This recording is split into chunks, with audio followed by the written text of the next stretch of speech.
somalaka ny andronao androany niendrikao tsisy tsiky ny lalovany tomany nanginy irery nangasy asy ny fonao ny elany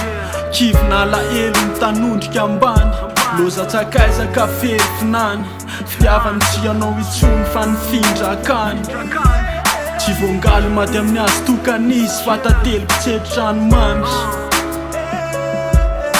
ianao tsamba fitiavany tsy nahita ny lafiratsiny sy tokany endriky felany te tsy nanapony eritreritratriny fa bandy be resakizy mahay mandahateny lainga betsaka tamin'ny fampanantenana nomeny nanaovany mody maty anao n'le meno tamin'ny toko fitaka nataony izay nasona ny fadiovanao tia fehiziny sitaka lainga fa tsy nisany fitiavana nritaka tao ampony fa rano marina de fa ela izy ny tsy tianao itsony nintsiky tamin'ny foy anao tsy niavona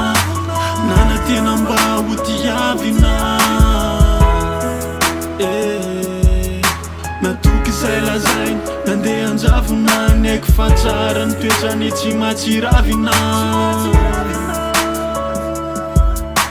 aveo nasiny taka tsy tamaso nalaelo anao ka latsatrano maso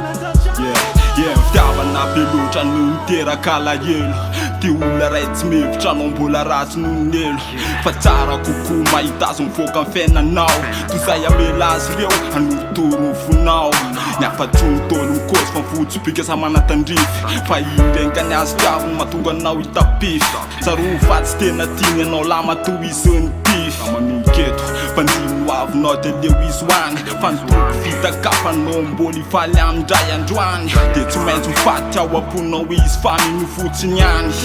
keko fa sarotrany amo fitiavana voaloha mandra mpeonatsika amle fitiavana faroa de ory sy mitsaly ny fo ary lasa te mamatitra ny saina ka mahatonga anao alaim-panahy amony aina aza mandamy fotoana hitatiavana amin'ny fery fa izy ny adaly namela anao irery tamin'ny foy anao tsy niavona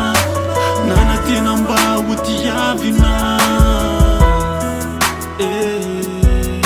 natoky izay lazainy nandeha anjavona ny aiko fa tsara ny toetrany tsy matsiravina